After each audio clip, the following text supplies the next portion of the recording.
Rise and shine. It's time to get the day started with the morning show of record for the Homestead community. It is the Farm to Table Direct Show Morning Edition. Good morning, everybody. Good morning, Joy Bartlett. Glad to see you in with me this morning. I know the rest of the morning crew will be jumping on here just about any time now. It is Friday, finally Friday, free again.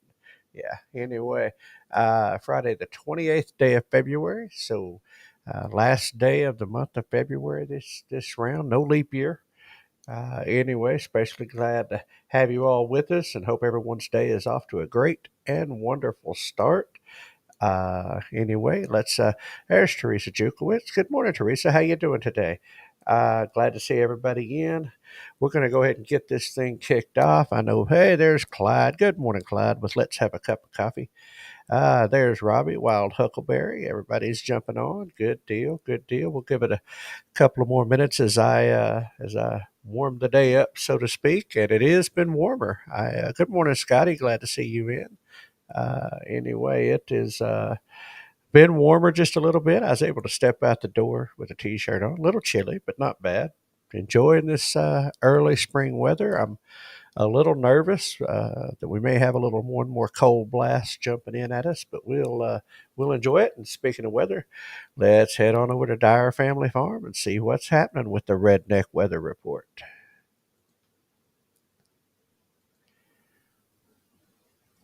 Good morning, rednecks. It is 36 degrees, February the 28th, 2025.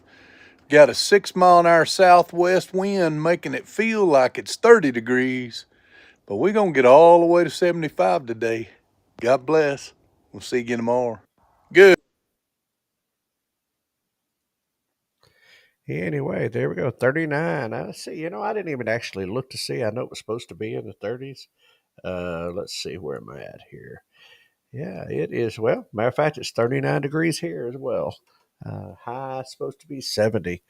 All right, so it is a nice going to be a nice Friday, weather-wise, and shaping up to be a good-looking weekend. I think I'm going to try to get some more stuff done. As you see, pinned at the top today, it is Chat Rules Friday. Your comments drive the show today. So we're going to go through our usual routines of reality smackdown and this day in history. And I've got a few things to talk about. But well, I'd really like to hear from y'all guys. Uh, this morning and today, and kind of what y'all want to talk about. Scotty said 39. This is up in Boston. 39, real feel 29. So not too bad, not too bad for February. I mean, end of February, but up in the Northeast. But anyway, so let's move right on in today's reality smackdown. And Robbie says it's supposed to get to 75 too. Good grief! Wow. Yeah, it's definitely enjoying the warm up. I'm not going to complain about it. But anyway, today's reality smackdown. Trump signaled earlier this week that Canada, China, and Mexico tariffs could take effect next week with reciprocal duties planned for April. But I did read an earlier headline that said that he's already doubled on China. I think it's going to double that up. So anyway, we'll see the response to that. USAID workers clear out their desks as Trump push to gut agency hits final steps. Seem to be having some judges getting in the way of a lot of this stuff, and I'm not too happy about it. These judges out of out of district court judges and stuff, people getting kind of out of their lane, in my opinion. But anyway, Trump also says he's terminating Chevron's Venezuela oil agreement.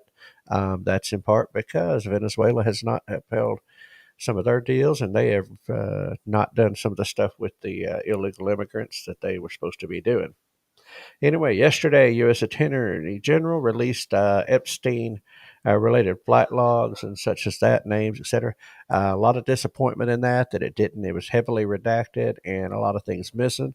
But out of that, it was found out or announced, if you will, that the Southern District of New York allegedly has refused to turn over information to the DOJ as requested or demanded. And so that's about to get real interesting and real dicey. And according to Glenn Beck, and I don't necessarily disagree with this opinion, if if you've got an agency that falls under the executive branch and under the Department of Justice that is refusing to comply with directives and orders, if you will, that you have a civil war inside of the bureaucracy, inside of the agency, and I think we're seeing some of that where they're refusing to follow directives. Now, if it's unconstitutional, unethical, immoral, et cetera, et cetera, I understand that, but so far we're not there yet. But anyway. So that is some of the stuff going on. We'll get into some more of that as we circle back around here in a little while. Let's jump on this day in history. It was a busy day in history today. Apparently, a lot going on, so we'll jump right in on that. 1646. Now this is way back, but it just kind of chuckled. 1646. Roger Scott was tried up in Massachusetts for sleeping in church. Man, could you imagine if you got put on trial for sleeping in church or something like that? I think I'd have been in trouble a long time ago. Yeah, I don't do it now, but oh, it has happened. But anyway, just how things have changed. Anyway, 1784, John Wesley charters the Methodist Church.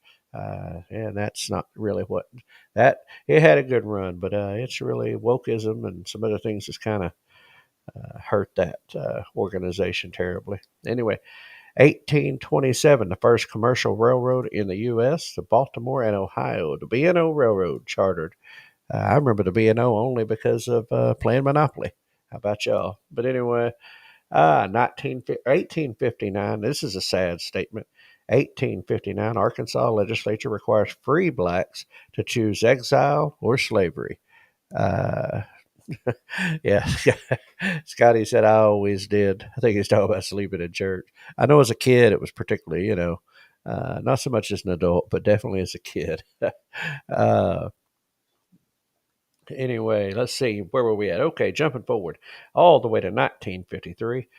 Francis Crick and James Watson discovered the chemical structure of DNA molecule, the double helix polymer, using studies of X-rays diffraction developed by Rosalind Franklin and Maurice Wilkins. So, 1953 discovered the double helix. Ah, yeah. 1956, American engineer Wright Forrester issued a patent for computer core memory. And there we go. And we're still using the basic principle of computer core today. Anyway, this one I think a lot of us will remember. 1983, final TV episode of MASH, a 2-hour special directed by series star Alan Alda titled Goodbye, Farewell, and Amen airs on CBS. Record 125 million watch in the U.S. Yep, that was a day right there. Great show. Still laugh at that show. Hilarious. Anyway, poignant at times, but generally funny, making ridiculous. And I always say that was between the TV show MASH and the movie Stripes that came out.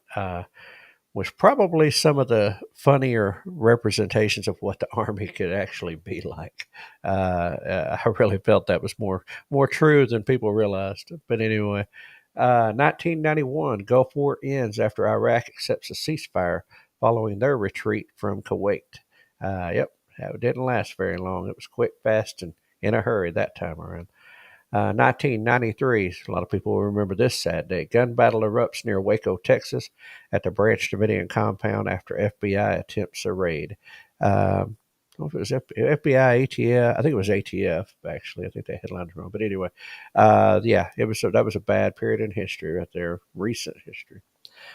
Just a few years later, 1997, the North Hollywood shootout takes place. Um, I remember that happening. It was a bank robbery type situation, and yeah, it was a bad deal. Resulted in some changes for what police officers were allowed to do, carry weapon wise, and some safety stuff. Uh, we're going to get to that here in just a second. Uh, Tracy, I'll get back. I'll circle back to that in just a second. Let me see where we at. 2013, the brains of 2 rats successfully connected so that they share information. Maybe we need to send Congress over there. I don't know. Anyway, and finally, to wrap it up, 2023, FBI Director Christopher Wray confirms the Bureau believes COVID-19 pandemic likely originated from a lab in Wuhan. Lab accident in Wuhan, China. Okay, yeah, yeah, yeah, we agree. Anyway, so let's jump in. Let's see. We're gonna just move on over here. Let's see. Uh, yeah, Teresa and Scotty, y'all were all sleeping with me. Y'all were all in church sleeping just like me. Uh, so let's see. All right. Tracy says, good morning. Garden kitchen with Tracy says, morning. I heard from a local farmer here. They are concerned about what she sells. Um, Her family farm raises and sells cattle, and all that includes meat to milk. She also has a store on property, and I appreciate that you capitalized the they. And it's funny how that works. That they get awful concerned about what somebody's doing. Now, if I remember correctly, Tracy, well, I actually remember what particular state are you located in? I forgot now. If you're a little north of us, or if you're where you're at. But that's a problem happening in a lot of places. I'm afraid is worried about what they are worried about things, um, and typically being in most places, if it was bought from the cow. Now the meat, as long as it's Ohio, that's what I thought. Okay, I thought so. That's kind of uh, concerning. I mean, I know Ohio's in the north. I don't want to pick on the Yankeeism, but anyway, but no, there's a lot of rural up there, and a lot of farms, and I know there's Amish farms and a lot of that stuff up there as well, and neighboring, very close next door neighbors to Pennsylvania, where a lot of things have been being targeted as well. Um, and now I know beef down here, um, if you're going to sell it, um, if you're going to sell it commercially, it has to be I think it has to be USDA inspected. Now you can buy a portion of the cow, like you can buy the whole cow or whatever, half beef, that kind of thing. You pay for processing. You buy the cow ahead of processing, etc. Um, but I think and I really need to get up to date on the newest changes. We've been having a lot of changes down here, particularly when it comes to milk and off store property. But farm stores on the farm, directly from the farm, has been kind of a area. But I'm not surprised they're not trying to start coming after that, or concerns of coming after that, or inspectors coming out, or all of a sudden getting attention maybe that they hadn't gotten before, which is kind of concerning. But hopefully, some of the some things begin to change. But I'm not, I'll be honest with you, I'm a little, I don't know how much uh, okay. Says Dalton Farms. Okay, their family has been doing this for quite a few years. Dalton Farms, look them up. Okay, um, and that's the thing that happens. Unfortunately, families, that's how they make their living, or some part of their living, and then all of a sudden now they're getting. And it's interesting that it's coming now, because we have this new regime at the top, if you will, this newly elected. Yeah. See, okay. So if they're in markets and stuff, then they're going through the process. They're doing things, and I just bet you some uh, regulator, somebody somewhere in the whole uh, avian, HPI, the bird flu, avian influenza, whatever thing is probably getting the attention of somebody, and yeah, kind of curious, when all of a sudden somebody starts getting attention like that. And that's been the the USDA rolled out a 5-point plan earlier this week, and I'm still breaking down some of it and still looking into some of it.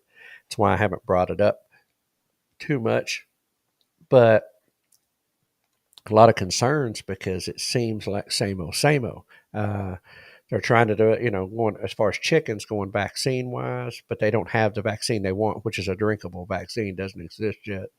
Um, they're talking about limiting on farm traffic, which for somebody like that who has a farm store, and many of other people we know has farm stores on their farms, that's a problem.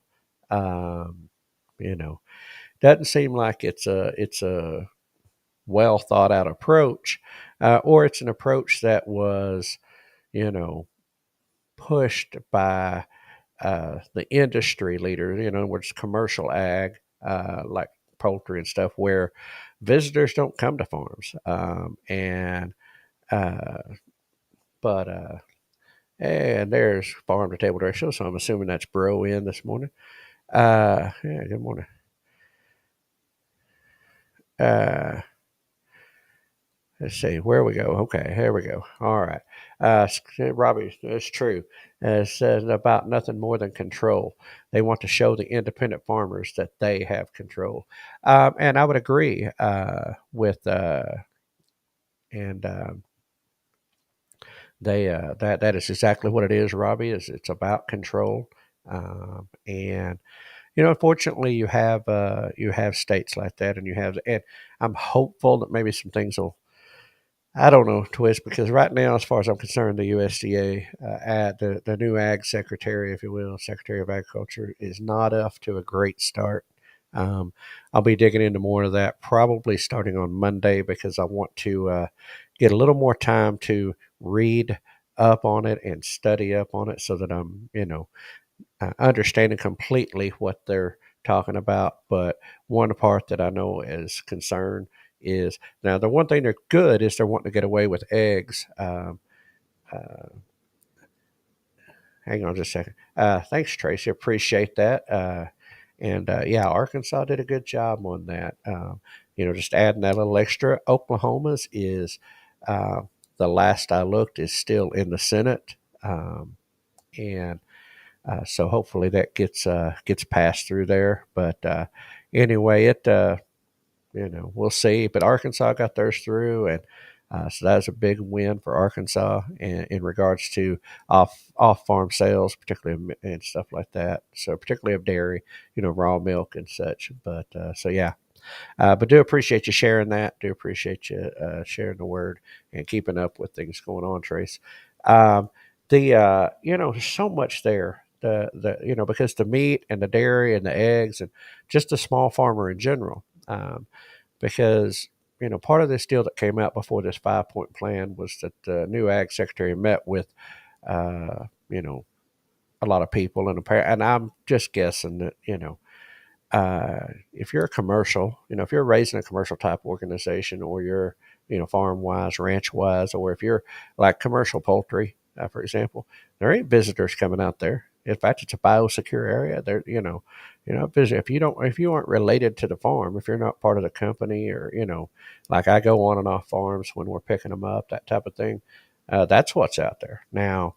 You take somebody like Dalton Farm there, where they sell on the farm and they've got, or a lot of people do that. They have farm stores or they sell direct off the farm or that type of thing. Well, this next thing that they're talking about is basically no visitor, cutting off visitors to farms. It's all an effort to stop the spread.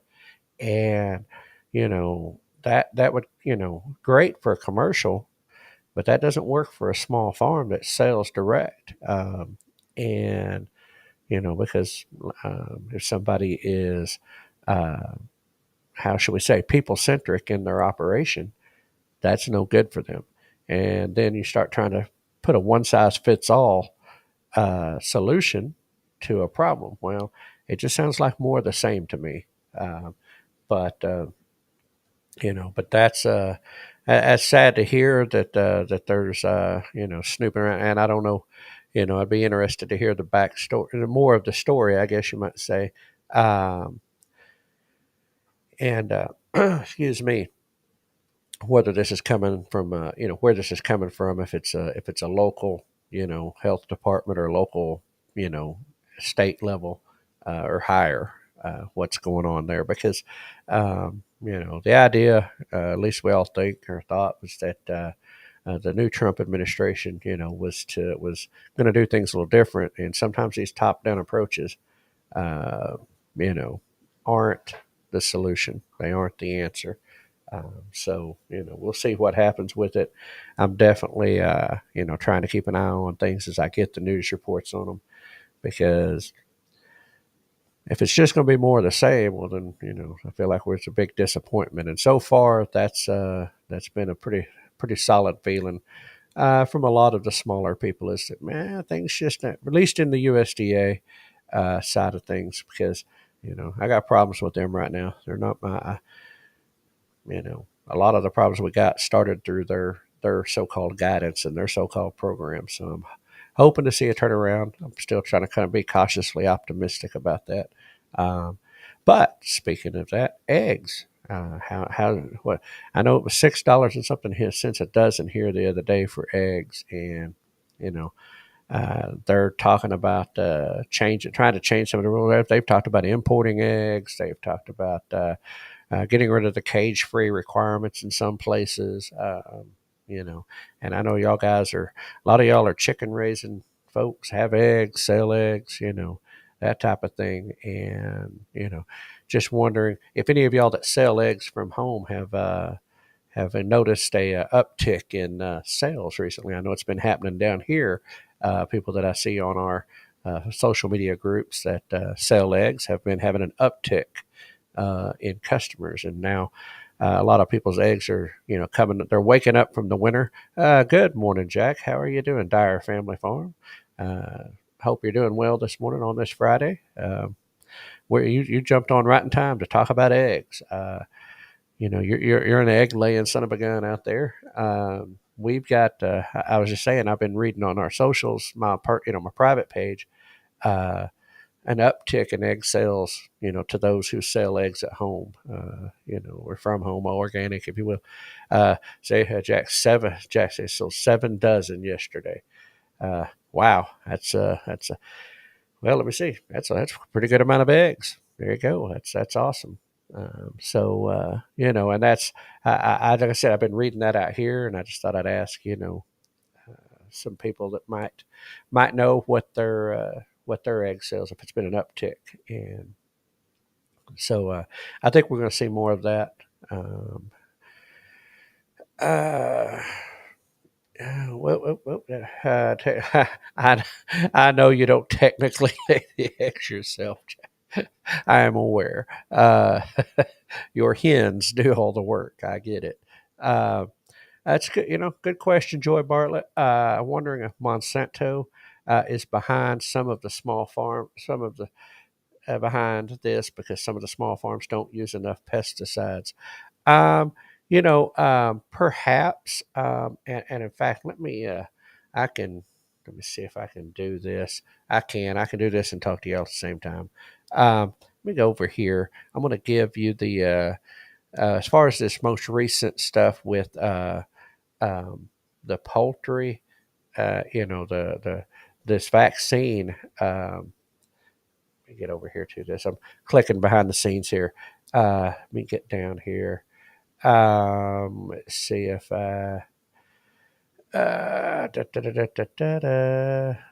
who is it? Starts with an S. There's a company. I read it yesterday. I'm trying to find it. Give me just 1 second. I apologize for kind of taking time in the middle to do research. I really didn't know if I was going to get into this or not. Uh, oh man. Oh, Lee, where did that bury? But anyway, it was there's a company. There's people, that is behind or would be the one to. Uh, yeah, I think we're getting close to it. Let me see. Where are we at? Starts with an S, and I told it to Keith yesterday, and now I can't remember it because that's how my memory works. If I don't write it down, and I should have. There it is. Safrax, SAFRAX.com. Um, yeah. Um, that's a company that I think may be one that would benefit from this vaccine, for the chickens. Now, I will say this in the commercial side, you know, the idea, I mean, right now they have to, um, you know, do things. Uh, now the owner is on, Keith. You told. Yeah. Anyway, there we go. Here we go. Let's see. All right, here we go. Let's see. Robbie's got to come in. We don't generally sell our eggs. We tend to give the extra away to friends and family. Of course, we only have 20 laying hens. Although the other day I put what we had in cartons, and we had 91 eggs on the counter. So not too shabby for 20 hens. So that's four, not quite five. Some five, 4 or 5 eggs. That's not bad. Uh, but anyway, so yeah, so there is some thought to that process of who's going to benefit from another vaccine. Um, but in the commercial industry, it's very difficult vaccinating birds and that type of stuff. There's a lot of pushback from that because of exports and things like that, and countries' regulations elsewhere. So that's to be determined. We will definitely be staying up on it. Like I said, I want to do some more reading over the weekend, and as I can get more information. But anyway, that's kind of what's going on in that industry. But yes, um, you know, uh, the small timers, the small farmer, the private small farms, supposed to be the ones that's getting taken care of, or being brought back. But there's some interesting stats out there, and I'll have to try to gather some of that up for a show of the percentage of farmers who make under a certain amount of money versus the percentage of farmers who make over. So it's like the middle is being cut out, and it's either your big time or no time. But the small family farm is anyway. So yeah, okay, this is good. I like this. Robbie, it says this is from Jack to Robbie over at Wild Huckleberry. We pay for all our feed by selling eggs, both eating and hatching. So anyway, well there you go. And that's good given feed costs. I mean, that can be a thing. So I mean, if you're paying for them and you're getting to eat off of it, essentially your eggs are free for you. That's a good deal. Uh, let's see. Last week we averaged $40 per dozen hatching eggs. All right. Uh, Man, maybe I need to get into chickens. I got to get out of this. I'd have to get out of this job to get into that job. But anyway, wow, that's a lot. I guess I've never priced out hatching eggs, ones that have been incubated and are available to hatch for chicks, little baby chicks. But interesting. I'm learning. We're all learning. Uh, Man, I almost hate to wind it down, but good question there, Keith. I can ask that of Jack. Our feed costs going up? Um, and then the answer, let's see. Oh yeah, that's him. They definitely eat our share. So anyway, yeah, and that's okay. You know. But anyway, let's see. I'm gonna. Yeah, we'll just kind of hang out here for a minute. I will go ahead and give our tip of the day. It's Friday, it's our Friday tip of the day. Tip of the day: tackle your thorniest projects early in the day to get them out of the way. Done and done. Here's Jack's answer to Keith's question. Feed, not so far. Okay. So at least that's good. I mean, don't say it too loud. They might change it. But anyway, that is the tip of the day. And wow, here we are. We are at the end of the day right here. Looking forward to a good weekend. I hope y'all are too. Hope the weather stays good for everybody, and we can maybe get outside and get some things done. I know I've got more things to do than I got hours in the day, but going to be back in the kitchen this weekend. The weather's going to be right. Get some painting done on them cabinets and get ready for countertops. Get the sink plumbed in, all that good stuff. So, looking forward to it. But anyway, appreciate all your comments this morning. That was it's always nice, and appreciate Tracy for kicking that conversation off about what's going on in the farms. But let's blow through some upcoming events real quick. Tomorrow, Boston Mountain Homestead Workshop, Chester, Arkansas. Uh, Man, here we are. Today is the 28th, so we are 20 days. Man, 20 days, and I wake up to the Okie Homestead Expo on March 21st, 22nd, Mays County Fairground, Pryor, Oklahoma. The following weekend, Arkansas Homesteading Conference, March 29th, Cleveland County Fairgrounds in Rising, Arkansas. New Beginnings Homestead Expo, April 12th, New Beginnings Church, Nowata, Oklahoma, where we will be at. Keith and I, and we'll be there speaking, presenting, opening. I don't know. We're going to be pretty involved now. Some things have changed and developed, and kind of going to clarify some things over the weekend, and we'll give a little more information out on that. The Shindig Ozark Living Expo, April 25th and 26th, Newton County Fair and Rodeo, Jasper, Arkansas. That same weekend, the Homestead Conference in Waco, Texas, April 25th and 26th. And this new one, Homesteading and Outdoor Expo on April 26th at the Barn in Oleander in Port St. Lucie, Florida. Then, of course, that weekend, April 25th to 27th, is our 10 Killer YouTube meetup, Lake 10 Killer, Oklahoma, Cherokee Landing State Park at the Creek Shelter. RSVP to 10 Killer, that's TENKILLER, 10 Killer, YT, meetup at gmail.com for any questions or anyway. See, we got some chat conversation going over there. We'll share. All right, moving forward. The Homestead Festival, June 6th and 7th, Hardison Mills near Columbia, Tennessee. Ozark Homestead Expo, September 5th and 6th, Marshfield, Missouri. And our very own Oklahoma Homestead Rendezvous, September 26th and 27th at the Southeast Expo Center, McAlester, Oklahoma. I've been keeping up. Chris just had a meeting with the Chamber of Commerce there in McAlester, and things are looking good there. Let's see. And Homesteaders of America Conference, October 10th and 11th, Front Royal, Virginia. And that is all the events. Man, I got this whole conversation about going on about prices. I was just highlighting as I was talking. So anyway, that's wow. Anyway, anyway, yep, Tracy, have a great day. I hope you, she said, have a great day, everyone. Hope you all have a great day and a great weekend. And that is a wrap for today. We got to get out of here on the Farm to Table Direct Show Morning Edition. Thanks for joining us as we explore headlines, stories, and more impacting our world today and beyond. If you enjoyed today's episode, I hope you did. Don't forget to hit the like, give it the old thumbs up. Share it with your friends, and subscribe to our channels on Facebook, YouTube, X, and Rumble.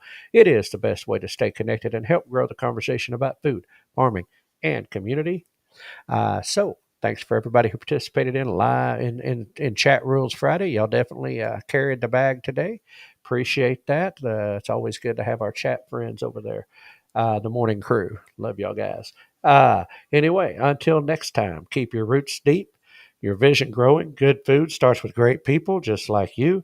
Remember, we are #stronger together. Be a blessing to someone today and this weekend. Everybody have a great day. Have a great weekend. Be safe out there. Hope everybody is on the mend that have been sick. I hope everybody's. Oh, good morning, Jeremiah 11:11. You just got in on the tail end this morning with me. We're just about to sign out of here. You can go back hopefully and watch the episode and catch up on some of that. Glad to see you in again today. Anyway. Like I said, be a blessing to someone today. And folks, we will see you all on the other side. Everybody have a great weekend, and we'll be back, Lord willing, Monday morning, 6 a.m. right here. I'm going to hand it over to Hank to take us on out of here. No humans were harmed in the production of this podcast.